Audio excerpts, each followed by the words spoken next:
اعوذ باللہ من الشیطان الرجیم بسم اللہ الرحمن الرحیم۔ تمام قسم کی تعریف، کبریائی، حمد و ثنا اس اللہ وحدہ لا شریک کے لیے لائق و زیبا ہے جس نے اس ساری کائنات کی تخلیق فرمائی، ہماری ضرورتوں کے واسطے ہر ایک چیز کو مہیا فرمایا، ہماری رشد و ہدایت کے لیے انبیاء اور رسولوں کا سلسلہ جاری فرمایا اور ہمیں مسلمان بنایا۔ درود اور سلام نازل ہو تمام انبیاء کرام علیہم الصلاۃ والتسلیم پر، خصوصاً امام کائنات، امام الانبیاء، افضل البشر، خاتم النبیین، شفیع المذنبین، رحمت للعالمین محمد صلی اللہ علیہ وسلم پر۔ اللہم صلی علی محمد وعلی آل محمد کما صلیت علی ابراہیم وعلى آل إبراهيم إنك حميد مجيد۔ اللهم بارك على محمد وعلى آل محمد كما باركت على إبراهيم وعلى آل إبراهيم إنك حميد مجيد۔ معزز حاضرین جمعہ، عزیز بچوں اور خواتین اسلام، خطبہ مسنونہ کے بعد سورہ ابراہیم سورہ نمبر 16 آیت نمبر 27 کی تلاوت آپ کے سامنے کی گئی ہے۔ انشاءاللہ اسی آیت کریمہ کی روشنی میں کچھ باتیں آپ کے سامنے رکھنی ہیں۔ اللہ رب العزت سے دعا ہے کہ اللہ تعالی ہمیں حق کہنے، حق سننے، حق سمجھنے اور حق باتوں پر عمل کرنے کی توفیق عنایت فرمائے، آمین۔ آیت کریمہ کا ترجمہ سن لیجئے۔ اللہ رب العزت نے سورہ ابراہیم سورہ نمبر 16 آیت نمبر 27 میں ارشاد فرمایا، یثبت اللہ الذین آمنوا بالقول الثابت۔ اللہ تعالی ایمان والوں کو پکی بات کے ساتھ مضبوط رکھتا ہے، فی الحیات الدنیا و فی الآخرہ، دنیا کی زندگی میں بھی اور آخرت میں بھی۔ بہت غور سے آیت کریمہ کا ترجمہ سن لیجئے کہ یہ ہماری زندگی سے بہت ہی قریب ہے، بحیثیت اسلام اور بحیثیت مسلمان کے، کہ اللہ سبحانہ و تعالی ایمان والوں کو قول ثابت کے ذریعے سے دنیا کی زندگی میں بھی ثابت قدم رکھتا ہے اور آخرت میں بھی ثابت قدم رکھتا ہے۔ قول ثابت کیا ہے؟ مفسرین نے قول ثابت سے مراد لیا ہے کلمہ طیبہ۔ ہم سب نے کلمہ طیبہ پڑھا ہے، دل سے اس کا اقرار کیا ہے، تو ہمیں چاہیے کہ ہم اسی کلمہ پر پوری زندگی بسر کریں۔ اگر ہم نے اس کلمہ پر پوری زندگی بسر کیا تو مرنے کے بعد اگر ہم قبر کے اندر میں جائیں گے تو اللہ سبحانہ و تعالیٰ اسی کلمے کے ذریعے سے ہم سبوں کو ثابت قدم رکھے گا۔ لیکن معاف کیجئے، اگر ہم نے ذرہ برابر بھی اس قول ثابت پر جمے نہیں رہے بلکہ ادھر ادھر بھٹک گئے تو اللہ سبحانہ و تعالی ہمیں آخرت کی زندگی میں بھی ثابت قدم نہیں رکھے گا۔ تمام ادیان میں سب سے بہترین دین اللہ رب العالمین کے نزدیک اسلام ہے۔ اللہ سبحانہ و تعالی نے سورہ آل عمران سورہ نمبر 3 آیت نمبر 19 میں ارشاد فرمایا، ان الدین عند اللہ الاسلام، کہ بے شک اللہ رب العالمین کے نزدیک دین اسلام ہی ہے۔ اور ایک آیت کریمہ میں سورہ بقرہ سورہ نمبر 2 آیت نمبر 132 میں اللہ رب العزت نے ارشاد فرمایا، ان اللہ اصطفیٰ لکم الدین، بے شک اللہ سبحانہ و تعالیٰ نے تمہارے لیے دین کو چن لیا ہے، فلا تموتن الا وانتم مسلمون۔ تو جب اللہ سبحانہ و تعالیٰ نے ہمارے لیے دین اسلام کو منتخب کر لیا ہے، ہمارے لیے دین اسلام کو پسند کر لیا ہے، ہم دین اسلام پر زندگی بسر کر رہے ہیں، فلا تموتن الا وانتم مسلمون، اسلام پر ہونی چاہیے۔ ایک جگہ اللہ سبحانہ و تعالیٰ نے سورہ مائدہ میں سورہ نمبر 5 آیت نمبر 3 میں ارشاد فرمایا وَرَضِيتُ لَكُمُ الْإِسْلَامَ دِينًا، کہ اللہ تمہارے لیے دین اسلام سے راضی ہے۔ یعنی اللہ سبحانہ و تعالیٰ کسی اور دین کو، کسی اور دھرم کو، کسی اور مذہب کو اختیار کریں گے تو اللہ سبحانہ و تعالیٰ اس پہ راضی نہیں ہے، اسلام پر اللہ راضی ہے۔ یہی وجہ تھی کہ سورہ آل عمران سورہ نمبر 3 آیت نمبر 85 میں اللہ رب العزت نے ارشاد فرمایا وَمَن يَبْتَغِي غَيْرَ الْإِسْلَامِ دِينًا فَلَن يُقْبَلَ مِنْهُ وَهُوَ فِي الْآخِرَةِ مِنَ الْخَاسِرِينَ، کہ جو آدمی اسلام کو چھوڑ کر کے کسی اور دین کو پسند کرے گا یا کسی اور دین کو چاہے گا فَلَن يُقْبَلَ مِنْهُ، تو اس سے وہ دین ایکسیپٹ نہیں کیا جائے گا، قبول نہیں کیا جائے گا۔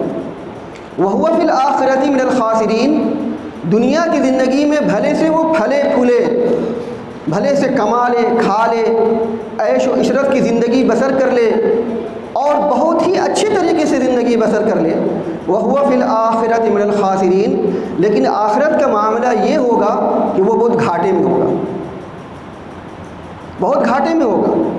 اس لیے دنیا کی زندگی میں آپ جن لوگوں کو دیکھیے کہ وہ بہت عیش و عشرت میں زندگی بسر کر رہے ہیں، بہت اچھے طریقے سے زندگی بسر کر رہے ہیں اور بہت ناز و نعم میں پل رہے ہیں، ان کے پاس میں ایمان نہیں ہے، ان کے پاس میں توحید نہیں ہے، ان کے پاس میں اسلام نہیں ہے، تو آپ ان کو دیکھ کر کے یہ مت سمجھیے کہ اللہ رب العالمین اس پہ راضی ہے، اللہ رب العالمین ان کو دے رہا ہے، اللہ رب العالمین اس سے خوش ہے۔ ان کو دیکھ کر کے آپ یہ مت سمجھیے۔ اللہ سبحانہ و تعالیٰ نے ارشاد فرمائے وَهُوَ فِي الْآخِرَةِ مِنَ الْخَاسِرِينَ، ایسے لوگ آخرت میں گھاٹے میں رہیں گے، نقصان میں رہیں گے، ان کا کوئی مقام نہیں ہوگا، کوئی حیثیت نہیں ہوگی۔ ایک جگہ اللہ سبحانہ و تعالیٰ نے سورہ آل عمران سورہ نمبر 3 آیت نمبر 91 میں ارشاد فرمایا ان الذین کفروا، جن لوگوں نے کفر کیا، وماتوا وہم کفار، جن لوگوں نے کفر کیا اور کفر کی حالت میں ہی مر گئے، فلن يقبل منهم من احدهم ملء الارض ذهبا ولو افتدى به، کہ اگر وہ پوری زمین بھر کر کے سونا فدیے میں دینا چاہیں گے اور دے کر کے عذاب علیم سے اپنے آپ کو چھٹکارا پانا چاہیں گے، فلن يقبل منهم، تو ان سے وہ فدیہ قبول ہرگز قبول نہیں کیا جائے گا۔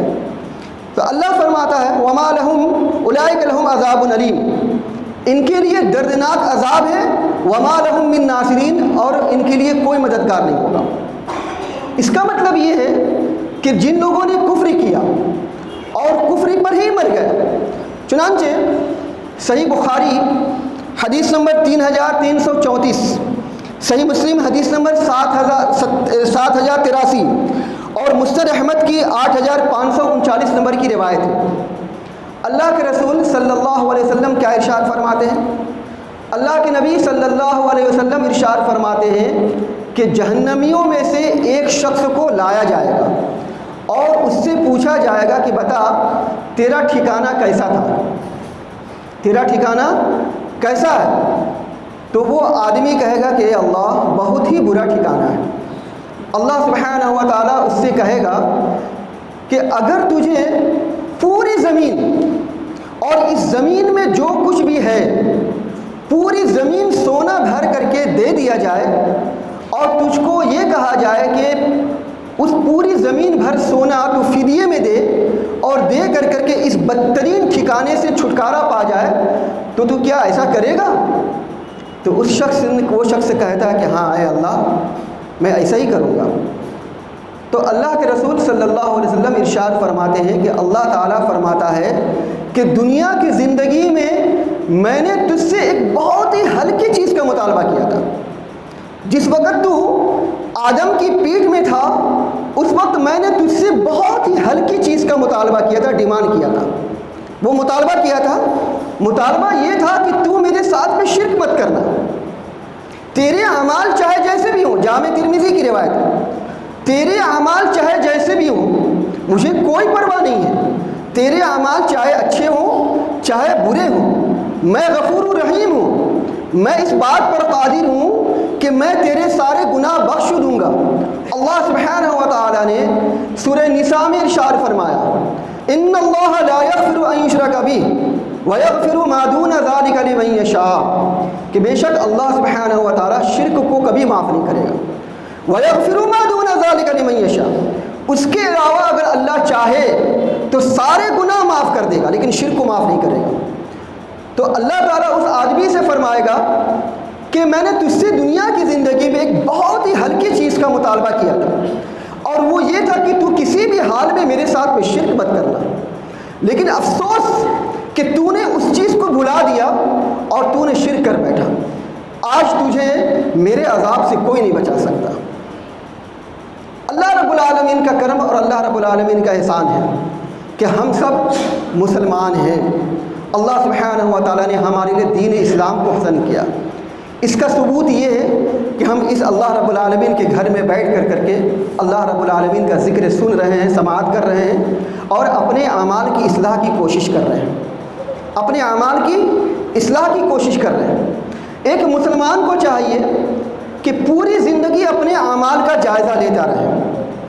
ہر چند کہ آج ملک کے حالات بہت خراب ہیں، نوٹ بندی کی گئی، اس میں لوگ پریشان، پھر جی ایس ٹی لاگو کیا گیا، تجارت پیشہ لوگ بہت پریشان، پھر اس کے بعد این آر سی کا مدعا چھیڑا گیا، بہت سارے لوگ پریشان، پھر سی اے اے کا معاملہ اٹھایا گیا جس کے نتیجے میں شاہین باغ تحریک سامنے آئی اور خاص طور سے مسلمان اضطراب کی زندگی بسر کرتے رہے۔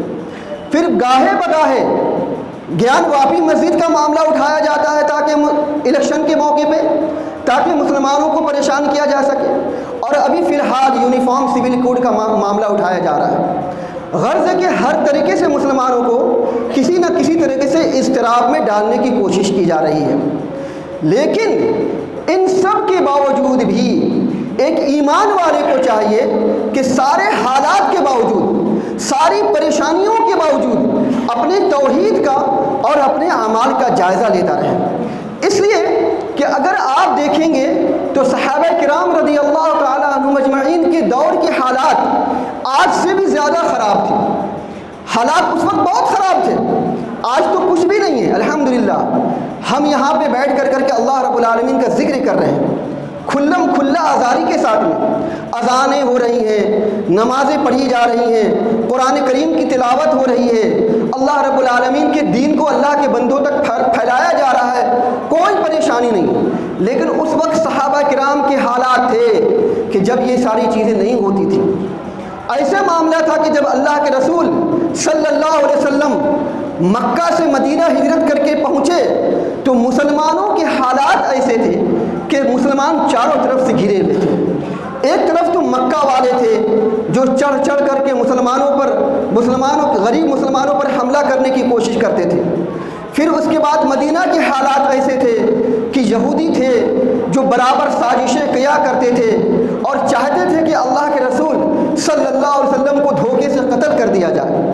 تیسری جانب وہ منافقین تھے جو اسلام میں آتے تھے اور خود کہتے تھے کہ میں مسلمان ہوں، لیکن کافروں کے پاس میں جا کر کے اسلام کی جڑوں کو کھوکھلی کرنے کی کوشش کیا کرتے تھے۔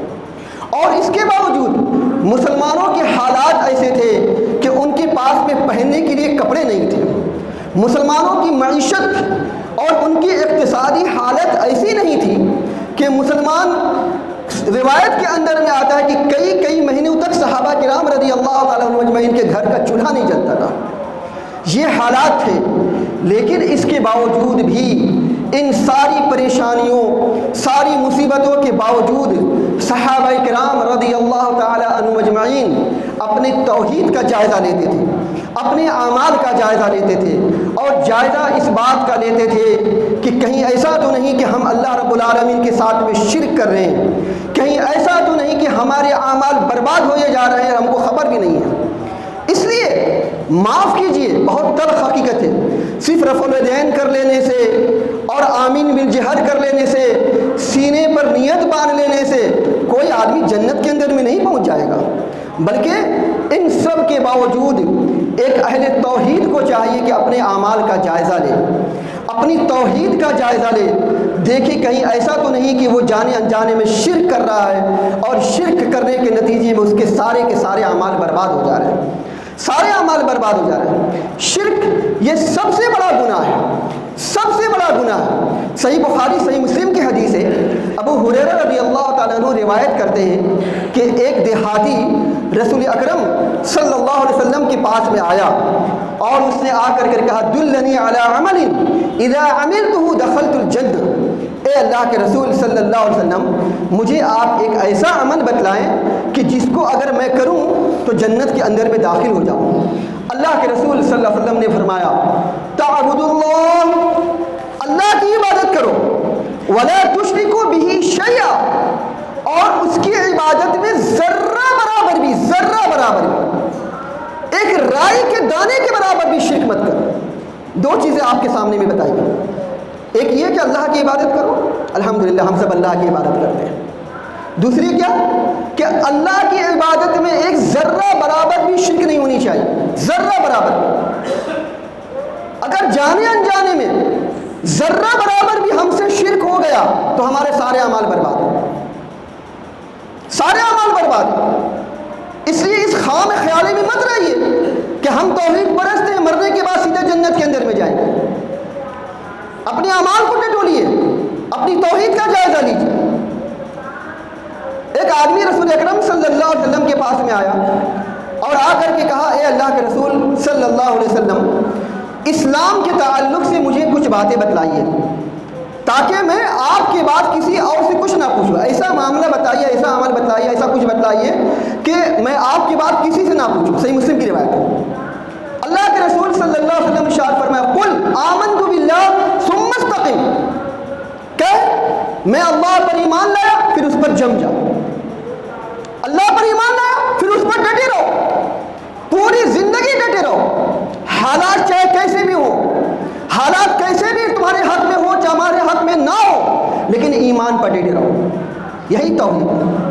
اللہ سبحانہ و تعالیٰ نے جو آیت کریمہ آپ کے سامنے میں پڑھی گئی اسی کو بیان کیا، اور اسی سورہ ابراہیم کے اندر میں اللہ سبحانہ و تعالیٰ نے ارشاد فرمایا۔ دیکھیے ایک مشہور آیت ہے، اللہ تعالیٰ فرماتا یا ایھا الذین آمنوا قوا انفسکم، سورہ تحریم کی آیت ہے، آیت نمبر 6۔ اللہ فرماتا ہے کہ اے ایمان والو اپنے آپ کو جہنم کی آگ سے بچاؤ اور اپنے گھر والوں کو جہنم کی آگ سے بچاؤ۔ سورہ مائدہ کی آیت نمبر 105 میں اللہ فرماتا ہے یا ایھا الذین آمنوا علیکم انفسکم، اے ایمان والو اپنی فکر کرو، اپنی فکر کرو، لا یضرکم من ضل اذا اہتدیتم، دوسرے لوگ گمراہ ہیں، اگر تم ہدایت پر ہو تو ان کی گمراہی تمہیں کوئی نقصان نہیں پہنچا سکے گی۔ اس کا مطلب یہ نہیں ہے کہ آپ صرف اپنے آپ کو نکھارتے رہیں، آپ کے پاس پڑوس، آپ کے رشتہ دار، آپ کے اہل محلہ، آپ کے دوست احباب ایمان سے اور توحید سے محروم رہ جائیں، نہیں، بلکہ اس کا مطلب یہ ہے کہ آپ ہدایت پر ہوں تو دوسروں کو بھی ہدایت کی دعوت دیجیے۔ سب سے پہلے اپنے گھر والوں کو توحید کی دعوت دیجیے، اس کے بعد پاس پڑوس کے لوگوں کو توحید کی دعوت دیجیے، اس کے بعد دوست احباب کو، اور اسی طریقے سے اسٹیپ بائی اسٹیپ لوگوں کو دین کی دعوت اور توحید کی دعوت دیتے رہیے۔ وہ مانے نہ مانے، اگر وہ نہیں مانتے ہیں، وہ اگر گمراہی پر ہیں تو پھر اس کے بعد اس کی گمراہی تمہیں کوئی نقصان نہیں پہنچا سکے، لیکن بہرحال اپنی فکر کرو۔ یا ایھا الذین آمنوا علیکم انفسکم، اپنی ذات کی فکر کرو، اپنی اصلاح کرو، اپنے آپ کو دیکھو۔ تو اللہ سبحانہ و تعالیٰ نے ارشاد فرمایا الم تر کیف ضرب اللہ مثلا کلمۃ طیبہ کشجرۃ طیبۃ اصلها ثابت وفرعها فی السماء۔ اللہ سبحانہ و تعالیٰ نے ایک مثال بیان کی، کلمہ طیبہ کی مثال۔ کلمہ طیبہ سے مراد کیا ہے؟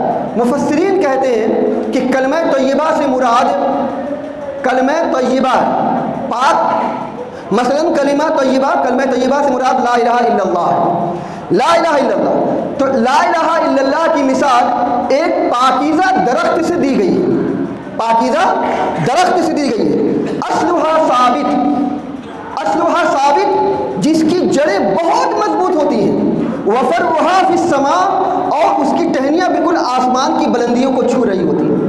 اس کا مطلب یہ ہے کہ جس طریقے سے ایک کھجور کا پیڑ، صحیح بخاری وغیرہ کی روایت میں آتا ہے کہ یہاں پہ کلمہ طیبہ جو مثال بیان کی گئی ہے، اس سے مراد کھجور کا درخت ہے، کہ جس طریقے سے کھجور کا درخت بہت ہی اس کی جڑ مضبوط ہوتی ہے، بیائی نہیں، ایمان والے کا ایمان اللہ رب العالمین پر ایسے ہی مضبوط ہوتا ہے۔ حالات چاہے کیسی بھی آئیں، چاہے مصیبتیں آئیں، چاہے پریشانیاں آئیں، چاہے تکلیفیں آئیں، کھجور کے درخت کو آپ نے کبھی دیکھا ہوگا، تھوڑا سا ہل جاتا ہے، تھوڑا سا جھک جاتا ہے، لیکن کبھی اکھڑتا جڑ سے نہیں ہے۔ تو اللہ سبحانہ و تعالیٰ نے کلمہ طیبہ کی مثال پاکیزہ درخت سے دی ہے، جو کہ کھجور کا درخت ہے، کہ جس طریقے سے کھجور کا درخت اس کی ٹہنی بہت مضبوط ہوتی ہے، اہل ایمان کا ایمان اور اس کا عقیدہ بہت ہی مضبوط، بہت ہی ٹھوس ہوتا ہے۔ اصلها ثابت وفرعها فی السماء، اور اس کی ٹہنیاں آسمان میں ہوتی ہیں، یعنی ایک ایمان والے کا کنیکشن اللہ رب العالمین سے ہوتا ہے، وہ اللہ رب العالمین سے باتیں کر رہا ہوتا ہے، اس کا تعلق اللہ رب العالمین سے ہوتا ہے، اس کا تعلق اللہ رب العالمین سے ہوتا ہے۔ تو ایمان والے کو چاہیے کہ اپنے ایمان کو جائزہ لے کے آیا کہ اس کا ایمان اس کلمہ طیبہ کی طرح ہے کہ نہیں ہے، اس پاکیزہ درخت کی طرح ہے کہ نہیں ہے۔ اللہ رب العالمین نے ارشاد فرمایا تؤتی اکلها کل حین باذن ربها، اپنے رب کے حکم سے یہ پاکیزہ درخت ہر وقت پھل دیتا ہے، ہر وقت پھل لیتا ہے۔ اس کا مطلب یہ ہے کہ اہل ایمان کا ایمان ہمیشہ تازہ رہتا ہے، توحید کی وجہ سے اس کا ایمان ہمیشہ تازہ رہتا ہے۔ کیا فرمایا اللہ سبحانہ و تعالیٰ نے، الیہ یصعد الکلم الطیب والعمل الصالح یرفع بہ، کہ اللہ سبحانہ و تعالیٰ کی طرف کلمہ طیبہ، وہ پاکیزہ کلمہ چڑھتا ہے، والعمل الصالح یرفع بہ، اور نیک اعمال اس کو اوپر لے کے جاتے ہیں، نیک اعمال اس کو اوپر لے کے جاتے ہیں۔ تو اللہ نے ارشاد فرمایا تؤتی اکلها کل حین باذن ربها ویضرب اللہ الامثال للناس لعلهم یتذکرون۔ اللہ سبحانہ و تعالیٰ ایسے ہی مثال لوگوں کے لیے بیان کرتا ہے تاکہ لوگ نصیحت پکڑیں، تاکہ لوگ نصیحت حاصل کریں۔ اور اللہ نے آگے مثال بیان کی وَمَثَلُ كَلِمَةٍ خَبِيثَةٍ كَشَجَرَةٍ خَبِيثَةٍ اجْتُثَّتْ مِنْ فَوْقِ الْأَرْضِ مَا لَهَا مِنْ قَرَارٍ۔ اللہ سبحانہ و تعالیٰ نے ناپاک بات کی مثال گندے درخت کی جیسی دی ہے کہ جو زمین کے کچھ ہی اوپر سے اکھاڑ لیا گیا ہو اور اسے کچھ بھی ثبات تو ہے ہی نہیں۔ مطلب یہ کہ جس کے دل میں ایمان نہیں ہوتا، جس کے دل میں شرک ہوتا ہے، تو وہ بہت ہی اس کا ایمان کچا اور بہت ہی کمزور ہوتا ہے۔ ہوائیں چلیں، طوفانیں آئیں، اور اس کے بعد اس کا ایمان ایسا ڈگمگایا کہ اللہ سبحانہ و تعالیٰ نے قرآن کریم میں ایسے لوگوں کی مثال بیان کی کہ وَمَن يُشْرِكْ بِاللَّهِ فَكَأَنَّمَا خَرَّ مِنَ السَّمَاءِ، کہ جو اللہ رب العالمین کے ساتھ میں شرک کرتا ہے تو اس کی مثال ایسی کہ جیسے کہ وہ آسمان سے گرا پڑا، آسمان سے گر گیا، خَرَّ مِنَ السَّمَاءِ، اللہ رب العالمین سے اس کا کوئی کنیکشن نہیں، کوئی تعلق نہیں۔ فَتَخْطَفُهُ الطَّيْرُ، اس کی کیفیت ایسی ہو جاتی ہے، اس کی کیفیت ایسی ہو جاتی ہے کہ وہ بے وزنی ہو جاتا، ایک دم ہلکا، اس کی کوئی وقعت نہیں، اس کی کوئی حیثیت نہیں، اس کا کوئی وقار نہیں، اس کا کوئی مقام نہیں۔ اللہ سبحانہ و تعالیٰ نے ارشاد فرمایا فَتَخْطَفُهُ الطَّيْرُ، ایک پرندہ اس کو اپنی چونچ میں پکڑتا ہے اور اس کو پکڑ کے لے کے چلا جاتا ہے۔ اتنا بے وزنی ہو جاتا ہے، اتنا بے وقت ہو جاتا ہے جس کے دل میں ایمان نہیں ہوتا، جو اللہ رب العالمین کے ساتھ میں شرک کرتا ہے۔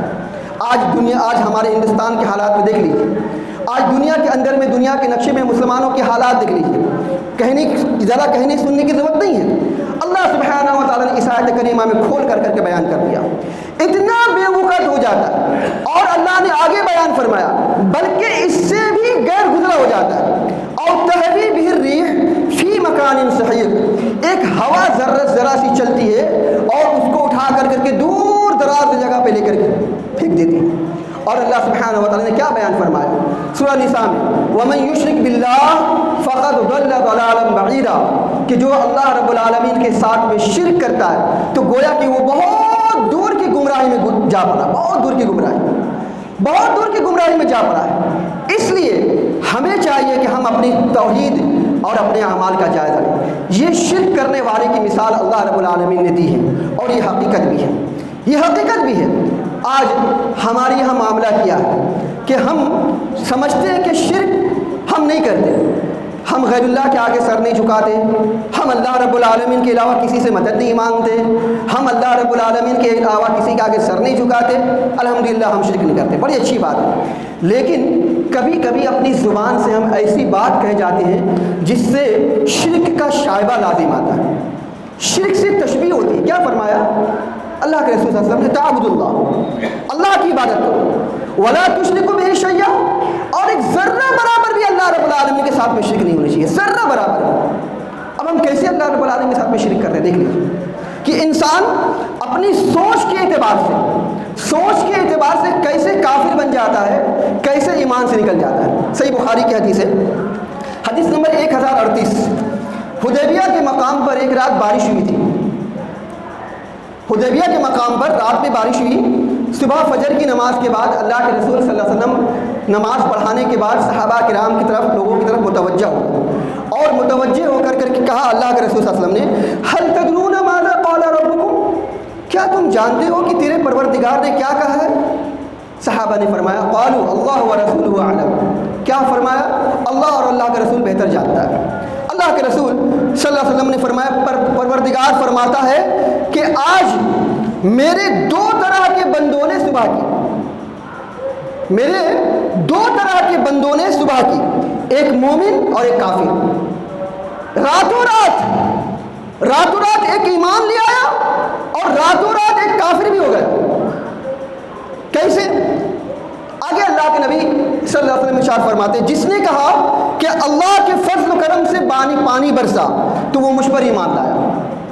اللہ نے کہا کہ جس نے یہ کہا کہ اللہ رب العالمین کے فضل و کرم سے پانی برسا تو وہ مجھ پر ایمان لایا اور ستاروں کا اس سے انکار کیا۔ اور جس نے یہ کہا کہ فلاں تارے کے فلاں جگہ آنے کی وجہ سے پانی برسا تو اس نے میرا انکار کیا اور اس تاروں پر ایمان لایا، تاروں پر ایمان لایا۔ دیکھیے سوچ کے اعتبار سے، اس لیے اسلام، شریعت اسلامیہ ہماری سوچ کی اصلاح کرے، سوچ کی اصلاح ہونی ضروری ہے کہ ایسا ہم اپنے دل میں نہ سوچیں یا ہم اپنی زبان سے کوئی ایسی بات نہ کہیں کہ جس سے شرک لازم آتا ہو، جس سے شرک سے تشبیہ ہوتی ہو، اپنی زبان سے بھی۔ کیا آپ ایک بادل کو دیکھ رہے ہیں جو کالا کالا بادل ہے اور بدلی چھا گئی ہے، آپ اس کو دیکھ کر کے یہ کہتے ہیں کہ بارش ہونے والی ہے؟ آپ نے یہ کیوں نہیں کہا کہ الحمدللہ اللہ رب العالمین نے اگر چاہا تو بارش ہوگی؟ آپ نے اس بارش کی، اس ساری کی ساری مشیت کو آپ نے اللہ رب العالمین کے حوالے کیوں نہیں کر دیا؟ آپ یہ کہتے ہیں بھائی میں 5 منٹ میں آتا ہوں، 5 منٹ آپ کی زندگی کی 1 سیکنڈ کی گارنٹی نہیں ہے۔ کیا ہم نے سے کسی کے 1 سیکنڈ کی گارنٹی ہے کہ نیچے اترا 2 منٹ کے بعد اس کے ساتھ میں کیا معاملہ آئے گا؟ کوئی نہیں جانتا۔ آپ نے اللہ رب العالمین کی مشیت کو شامل نہیں کیا، آپ نے انشاءاللہ نہیں کہا، آپ نے یہ کہ نہیں کہا بھائی انشاءاللہ میں 5 منٹ میں آتا ہوں، آپ نے یہ کہا میں آتا ہوں۔ کیا اتنا کچا ایمان، اتنی کچی توحید لے کر کے آپ قبر میں اتریں گے؟ کیا اللہ رب العالمین اس کو آپ کو ایسے ثابت قدم رکھے گا؟ آپ نے اپنی زندگی میں ثابت قدم رکھا اپنے آپ کو، تو اللہ سبحانہ و تعالیٰ قبر میں بھی آپ کو ثابت قدم رکھے گا، ثابت قدم رکھے گا اللہ تعالیٰ۔ جب وہ منکر نکیر آپ سے سوال کریں گے من ربک کا، تیرا پروردگار کون ہے؟ میرا پروردگار وہ ہے کہ جو ہم سے دور تھا، میرا پروردگار تک پہنچنے کے لیے ہم سیڑھیوں کا سہارا لیا کرتے تھے، میرے پروردگار تک پہنچنے کے لیے ہم فلاحوں کا سہارا لیا کرتے تھے۔ ہم نے اپنے رب العالمین کو ایسے ہی پہچانا، من ربک کا، تیرا پروردگار کون ہے؟ ہم نے اپنے رب العالمین کو دور کر دیا۔ ہم نے اپنے رب العالمین کے بارے میں یہ نہیں پڑھا کہ اللہ فرماتا ہے وَإِذَا سَأَلَكَ عِبَادِي عَنِّي فَإِنِّي قَرِيبٌ، میرے بندے جب میرے تعلق سے پوچھے تو فَإِنِّي قریب، تو کہہ دیجیے نبی کریم صلی اللہ علیہ وسلم میں قریب ہوں۔ اجیب دعوت الداعی اذا دعان، کہ جب کوئی پکارنے والا پکارتا ہے تو میں اس کی پکار کو سنتا ہوں۔ میرے پروردگار نے یہ کہا ادعونی استجب لکم، تم مجھ سے دعا مانگو میں تمہاری دعا قبول کروں گا۔ میرے پروردگار نے یہ فرمایا وَنَحْنُ أَقْرَبُ إِلَيْهِ مِنْ حَبْلِ الْوَرِيدِ کہ میں اس شہ رگ سے بھی زیادہ قریب ہوں۔ جب اس بات پر آپ ثابت قدم رہیں گے دنیا کی زندگی میں تو انشاءاللہ قبر میں بھی اللہ سبحانہ و تعالیٰ آپ کو ثابت قدم رکھے گا۔ ورنہ معاف کیجئے، اتنا کچا اور کمزور ایمان لے کر کے قبر کے اندر اتریں گے آپ تو آپ اللہ رب العالمین قبر میں کیا جواب دیں گے؟ کیا جواب دیں گے؟ تو راتوں رات کچھ لوگ ایمان لے آتے اور کچھ لوگ کافر بن جاتے ہیں۔ اس لیے ایمان کا جائزہ لیجئے، توحید کا جائزہ لیجئے۔ ایک اور معاملہ دیکھیے، ہمارے یہاں کوئی مصیبت اور پریشانی آتی ہے تو ہم ذرا سی مصیبت اور پریشانی میں گھبرا جاتے ہیں۔ خاص طور سے جب کوئی بڑی مصیبت پریشانی آ جائے تو ہم کہتے اگر ہم یہ نہ کرتے، اگر ہم نے یہ قدم نہ اٹھایا ہوتا، پھر شیطان ابلیس لعین آپ کے دوست کے بھیس میں بدل کر کے آپ کے پاس میں آتا ہے اور آپ کو افسوس دلاتا ہے، کاش تم نے یہ کام کر لیا ہوتا، اگر تم نے میرا مشورہ مان لیا ہوتا، اگر تم نے فلاں یہ کام کر لیا ہوتا، اگر تم نے یہ کیا ہوتا، اگر تم نے یہ کیا ہوتا، یہ ساری بات اگر مگر اس کو کہتا رہتا، اگر مگر کر رہتا۔ آپ نے یہ کرنے کا قدر اللہ ما شاء، اللہ رب العالمین نے میری تقدیر میں جو لکھنا تھا لکھ دیا، میرے ساتھ میں جو ہونا تھا یہ میرے تقدیر کا معاملہ ہے۔ کیا فرمایا اللہ سبحانہ و تعالیٰ نے سورہ توبہ کے اندر میں آیت نمبر 51 میں، قُلْ لَن يُصِيبَنَا إِلَّا مَا كَتَبَ اللَّهُ لَنَا هُوَ مَوْلَانَا وَعَلَى اللَّهِ فَلْيَتَوَكَّلِ الْمُؤْمِنُونَ۔ اللہ فرماتا ہے نبی کریم صلی اللہ علیہ وسلم کہہ دیجئے کہ مجھے جو کوئی بھی مصیبت پہنچتی ہے، کچھ بھی تکلیف پہنچتی ہے، یہ میرے مقدر کا حصہ ہے۔ إِلَّا مَا كَتَبَ اللَّهُ لَنَا، اللہ رب العالمین نے میرے مقدر میں لکھ رکھا ہے۔ مصیبتیں چاہے کتنی ہوں بڑی ہوں، پریشانیاں چاہے کتنی زیادہ کیوں نہ ہوں، یہ میرے مقدر کا حصہ ہے۔ ہوا مولانا، آگے کا معاملہ کیا ہے؟ اللہ رب العالمین میرا پروردگار ہے، میرا مددگار ہے۔ وعلی اللہ فلیتوکل المؤمنون، ایمان والوں کو چاہیے، مومنوں کو چاہیے کہ وہ صرف اللہ رب العالمین کی ذات پر توکل بھروسہ کریں، اللہ پہ توکل بھروسہ کریں۔ اور کیا فرمایا اللہ سبحانہ و تعالیٰ نے سورہ حدید آیت نمبر 22 کے اندر میں کہ ما اصاب من مصیبت فی الارض ولا فی انفسکم الا فی کتاب، تم زمین کے اندر میں جو پریشانیاں جو مصیبتیں آتی ہیں یا تمہاری اپنی ذات میں، چاہے بیماری کی شکل میں ہو، چاہے تمہارا حالات خراب ہو، چاہے تمہارا بازار مندہ چل رہا ہو، چاہے تم نے کوئی پروگرام بنایا ہو تمہارا وہ پروگرام فیل ہو گیا ہو، تمہاری ذات میں کوئی بھی مصیبتیں آئیں، کوئی بھی پریشانیاں آئیں، الا فی کتاب، مگر یہ کہ یہ مقدر ہے، یہ سب کچھ میرے مقدر کا حصہ ہے۔ آپ نے یہ کیوں نہیں کہا؟ آپ نے سارے معاملات کو اللہ رب العالمین کے حوالے کیوں نہیں کری؟ وَأُفَوِّضُ أَمْرِي إِلَى اللَّهِ، کیا فرمایا اللہ سبحانہ و تعالیٰ نے موسیٰ علیہ السلام کی زبانی کہ میں اپنے سارے کے سارے معاملات اللہ رب العالمین کے حوالے کرتا ہوں۔ دنیا کی زندگی میں آپ نے یہ سارا کام کیا، اس پر آپ ثابت قدم رہے تو اللہ سبحانہ و تعالیٰ آپ کو قبر کے اندر بھی ثابت قدم رکھے گا، قبر میں بھی اللہ آپ کو ثابت قدم رکھے گا۔ اس لیے قبر میں اترنے سے پہلے اپنے آپ کو ثابت قدم کر لیں، ذرہ برابر بھی اللہ رب العالمین کی عبادت کے ساتھ میں، اس کی توحید کے ساتھ میں کسی کو شریک مت ٹھہرائیے۔ اس کے بعد معاملہ کیا ہے؟ اب ہم کیا ہے اگر مگر کہتے ہیں، اگر مگر کہنے کا معاملہ یہ ہوتا ہے کہ گویا کہ ہم نے تقدیر کو جھٹلا دیا، ہم نے تقدیر کو انکار کر دیا۔ سلسلہ احادیث صحیحہ کی روایت ہے، حدیث نمبر 1032، اللہ کے نبی صلی اللہ علیہ وسلم ارشاد فرماتے ہیں کہ ثلاثۃ لا يقبل اللہ منہم صرف ولا عدل، کہ اللہ سبحانہ و تعالیٰ کسی بندے کا نہ فرض قبول کرتا نہ نفل قبول کرتا، نہ اس کے فرائض قبول کیے جاتے نہ اس کے نوافل قبول کیے جاتے۔ تین لوگوں کے فرائض قبول نہیں کیے جاتے اور نہ اس کے نوافل قبول کیے جاتے۔ تین لوگوں میں سے کون ہے؟ تین لوگوں میں سے آقن، ماں باپ کی نافرمانی کرنے والا، ماں باپ کی نافرمانی کرنے والے کے اعمال اللہ رب العالمین چاہے اس کا فرض ہو چاہے نفل ہو قبول نہیں کرتا۔ ومنان، اور احسان کر کے احسان کو جتلانے والا، احسان دکھلانے والا، اس کے اعمال کو بھی اللہ رب العالمین چاہے فرض ہو چاہے نفل ہو قبول نہیں کرتا۔ ومکذب بقدر، اور تقدیر کو جھٹلانے والا۔ اگر آپ نے دنیا کی زندگی میں ساری مصیبت ساری پریشانی میں اگر مگر کہا، آپ نے یہ کہا کہ اگر میں نے یہ نہ کیا ہوتا، کاش میں نے اس کی بات مان لی ہوتی، کاش میں نے یہ قدم اٹھایا ہوتا، کاش میں نے ایسا کر لیا ہوتا، یہ ساری کی ساری چیزیں آپ کو ایمان سے بھٹکانے والی ہیں۔ اگر آپ نے ایسا کہا تو گویا کہ آپ اپنے آپ نے تقدیر کو جھٹلا دیا، اور تقدیر کو جھٹلانے کا انجام آپ سمجھ میں آپ کو آ گیا کہ اللہ کے رسول صاحب نے کیا فرمایا۔ اس لیے سارے کے سارے معاملات کو اللہ رب العالمین کے حوالے کر دیں۔ اسی طریقے سے ہمارے بہت سارے ایمان والے بھائی ایسے ہیں کہ تھوڑے سے حالات، تھوڑی سی پریشانیاں آئیں، تھوڑی سی مصیبتیں آئیں، مایوس ہو کر کے بیٹھ جاتے ہیں، پریشان ہو کر کے بیٹھ جاتے ہیں۔ تھوڑی سی کوئی کیا معاملہ ہو گیا، خاص کر کے ہماری بہنوں میں، ہماری خواتین اسلام میں ذرا برابر تھوڑی سی بات پر وہ ٹینشن نہیں رہتی، مایوس ہو جاتی ہے۔ جبکہ کیا فرمایا اللہ سبحانہ و تعالیٰ نے سورہ یوسف کے اندر میں آیت نمبر 87 میں، اِنَّهُ لَا يَيْأَسُ مِن رَّوْحِ اللَّهِ اِنَّهُ لَا يَيْأَسُ مِن رَّوْحِ اللَّهِ إِلَّا الْقَوْمُ الْكَافِرُونَ، کہ اللہ سبحانہ و تعالیٰ کے رحمت سے وہ مایوس ہو جاتی جو کفر کرتے ہیں۔ کافر لوگ اللہ سے مایوس ہو جاتے ہیں، کافر لوگ اللہ سے مایوس ہو جاتے ہیں۔ اس لیے مایوس نہیں ہونی چاہیے۔ ایسے درخت کی طرح جیسے کہ اللہ سبحانہ و تعالیٰ نے کلمہ طیبہ اور پاکیزہ درخت کی مثال بیان کی ہے، ایمان والے کا ایمان ایسے پاکیزہ درخت کی طرح ہوتا ہے، پاکیزہ درخت کی طرح ہوتا ہے۔ اسی طریقے سے اللہ پر بھروسے کی کیا اہمیت ہے۔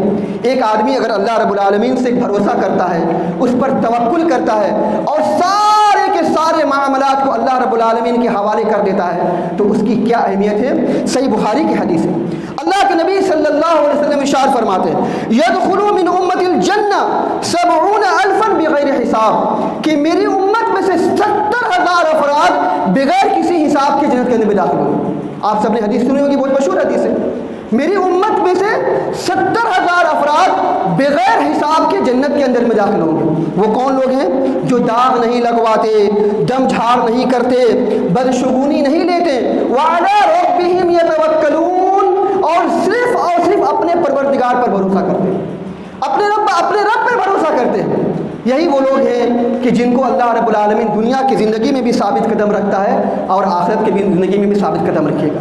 بہت ساری باتیں ہیں کہ کہ جیسے کوئی انسان غیر اللہ کی قسم کھاتا ہے۔ ہمارے یہاں بہت سارے افراد، بہت سارے بھائی ایسے ہیں جو ماں کی قسم کھاتے ہیں، سوچتے ہیں کہ ماں سب سے معزز ہستی ہے، ماں سب سے معزز ہستی ہے، تو لوگ ماں کی قسم کبھی کھا لیتے، کبھی باپ کی قسم کھا لیتے۔